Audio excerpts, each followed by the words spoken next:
ओंकारो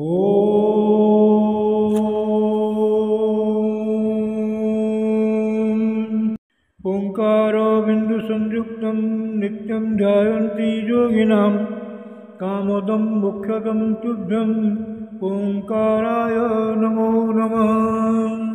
गुरु ब्रह्मा गुरुर्विष्णु गुरुदेव महेश्वर गुरु साक्षात् परं ब्रह्म तस्मै श्री गुरवे नमः। अज्ञानतिमिरन्धस्य ज्ञानाञ्जनशलाकया चक्षुरुन्मीलितं येन तस्मै श्री गुरवे नमः। अखण्डमण्डलाकारं व्याप्तं येन चराचरं तत्पदं दर्शितं येन तस्मै श्री गुरवे नमः।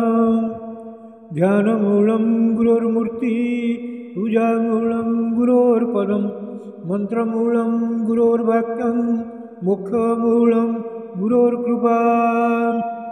ब्रह्मानन्दं परमसुखदं केवलं ज्ञानमूर्ति द्वन्द्वातीतं गगनसदृशं तत्त्वमस्यादिलक्ष्यम्।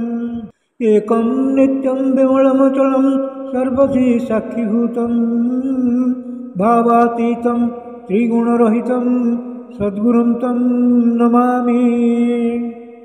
मन्नाथ श्रीजगन्नाथ मद्गुरु श्रीजगद्गुरु मदात्मा सर्वभूतात्मा तस्मै श्रीगुरवे नमः। जङ्दारु ब्रह्ममूर्ति प्रणवतनुधरं सर्ववेदान्तसारं भक्तानां कल्पवृक्ष भवजलतरणी सर्वतत्त्वानुतत्त्वं योगीनां हंसतत्त्वं हरिहरणमिदं श्रीपति वैष्णवानां शैवानां भैरवश्च पशुपतिः परमशक्तितत्त्वं च शाक्तं बौद्धानां बुद्धसाक्षात् ऋषभजतिवरं जैनसिद्धान्तसारं तं देव पातु नित्यं कलिकलुषहरं नीलशैलादिनाथम्। अथ श्रीमद्भागवत महापुराणं तृतीयस्कन्ध ऊनविंशोऽध्यायः। हिरण्याक्षवधः। मैत्रेय उवाच अवधार्य विरञ्चिस्य निर्वल्यिकामृतं वचः रहस्य प्रेमगर्भेण तदपाङ्गेन सुगृहीत्। ततः सपत्नं मुखतश्चरन्तम् अकूतभयं जघानुत्पद्य गदया अनावसुरम् अक्षजः। साहता तेन गदया विहता भगवत्करात् विघूर्णे तापत्तरे जे तदद्भुतं विभाववत्। स तदा लब्धतीर्थोऽपि न ववाधे निरायुधं मानयन् स मृदे धर्मं विश्वक्सेनं प्रकोपयन्। गदयामपविद्धायां हाहाकारे विनिर्गते मानयामास तद्धर्मं सुनाभं च स्मरद्विभुः। तं व्यग्रचक्रं दितिपुत्रधमेन स्वपार्षदमुख्येन विसज्जमानं चित्रा वाचोत्तद्भिदां खेचराणां तत्रास्मासन् स्वस्ति हेमुं जहीति।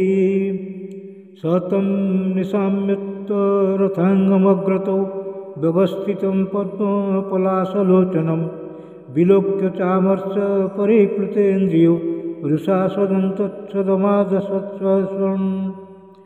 कराळदंष्टश्च चक्षुभां सचङ्ख्याणोदहन्निव अभिप्लुत्य स्वगदया हतोषित्या अहन्हरे। पदासव्येन तां साधो भगवान् यज्ञशूकरः लीलया विशतः शत्रु प्राहरद्वातरहंसम्। आह चायुधमाधत्स्व घटस्व तं जिगीषसि इत्युक्तः स तदा भूयात् ताडयन् व्यनदद्भृशम्। तां स आपततिं वीक्ष्य भगवान् समवस्थितः जग्राह लीलया प्राप्तां गुरुमात्मनिवपन्नगिं। स्वपौरुषे प्रतिहते हतमानो वासुरः नैच्छद्गदां दीयमानां हरिणा विगतप्रभः। जग्राह त्रिशिखं शूलं ज्वलज्ज्वलन्नूरूपं जज्ञाय धृतरूपाय विप्रायाभिचरन्दतो तदोजसा दैत्य महाभटार्पितं चकाशदन्तः क उदीर्णदीधति चक्रेण चिच्छेदनिशातनेमिना हरिर्जथा तस्य पतत्रमुज्जितम् वृक्णे स्वशूले बहुधारिणा हरे प्रत्यत्यविस्तीर्णमुरो विभूतिमत् प्रवृद्धरोष सकठोरमुष्टिना नदन् प्रहृत्यन्तरधियतासुरः तेन्नेत्थमाहत क्षत्र भगवानादिशूकर नाकम्पत् मनाक्वापि सृजाहत इव द्विपः अथ रूढा सृजन्मायां योगमायाश्वरे हरौ जाम्बिलोक्य प्रदास्तस्त्रा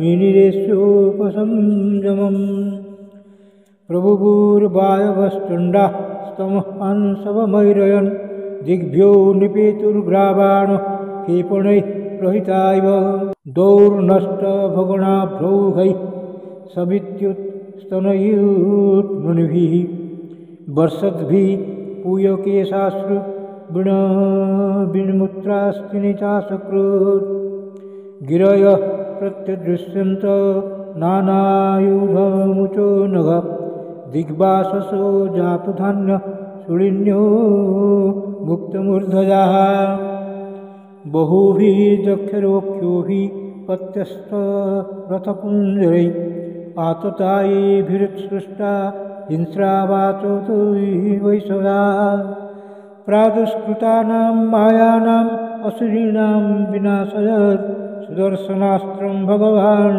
प्रायोऽन्तदयितं त्रिपात् तदादिते समभवत् सहसा हृदि विपतु स्मरन्त्या भर्तृरादेशं स्तनाच्चाश्रुक् प्रशुश्रुवे विनष्टासु सोमायासु भूयश्चाव्रजकेशवं वृषोपगुह्यमानो मुं ददृशे अवस्थितं वै तं मुष्टिभिर्विनिघ्नन्तं वज्रसारैरधोक्षजः करेण कर्णमूलेऽहन् यथा त्वष्ट्रं मरुत्पतिः स आहतो विश्वजिता ह्यवज्ञया परिभ्रमद्गात्र उदस्तलोचनः विशीर्णबाहुङ्घ्री शिरोरुहपतत् यथा नगेन्द्रो लुलितनवस्पताः खीतौ शयानं तमकुण्ठवर्चसं कराळदृष्टं परिदष्टगच्छदम्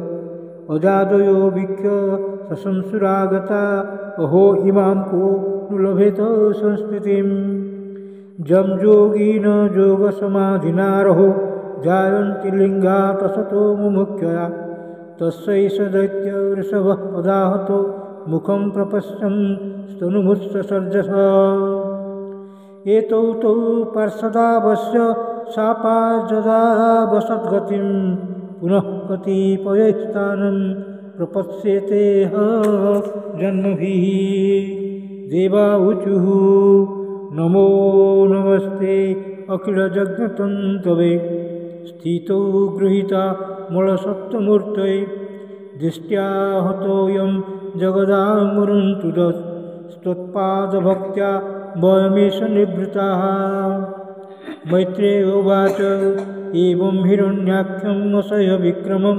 ससाधयित्वा हरिराजशूकरः जगामलोकं समङ्खुतत्वं समीडितः पुष्करविस्तरादिभिः मया तथानुक्तम् अवादिते हरेः कृतावतारस्य सुमित्रचेष्टितं यथा हिरण्याख्यो उदारविक्रमो महामृधे क्रीडन् अवनिरात्कृतः सुत उवाच इति कौसारव्याख्यातम् आश्रित्य भगवत्कथां क्षत्तानन्दं परं लेभे महाभागवतो द्विज अन्येषां पुण्यश्लोकानाम् उद्दामजसां सताम् उपसृत्य भवेन्मोद श्रीवत्सङ्कस्य किं पुनः जो गजेन्द्रं शशग्रस्तं ध्यायन्तं चरणाम्बुजं प्रोशन्तीनां करेणूनां विस्तृतो मोचयद्रुतं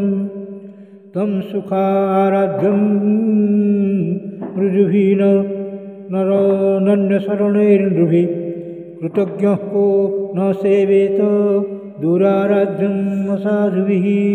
जो वै हिरण्याक्षवधं महाद्भुतं विक्रीडितं कारणसुकरात्मनः शृणोति गायत्य अनुमोदते यशा विमुच्यते ब्रह्मवधादपि द्विजाः। एतन्महापुण्यमलं पवित्रं धन्यं यशस्वं पदमायुरशीषं प्राणेन्द्रियाणां युधिसौर्यवर्धनं नारायणं ते गतिरङ्गशृण्वताम्। इति श्रीमद्भागवते महापुराणे पारमहंस्यां संहितायां तृतीयस्कन्धे हिरण्याक्षवधो नाम ऊनविंशोऽध्यायः। भीमस्यापि रणे भङ्गो मुने अपि मतिभ्रमं यदि शुद्धम् अशुद्धं वा मम दोषो न भिद्यते। श्रीकृष्णार्पणमस्तु श्रीकृष्णार्पणमस्तु श्रीकृष्णार्पणमस्तु।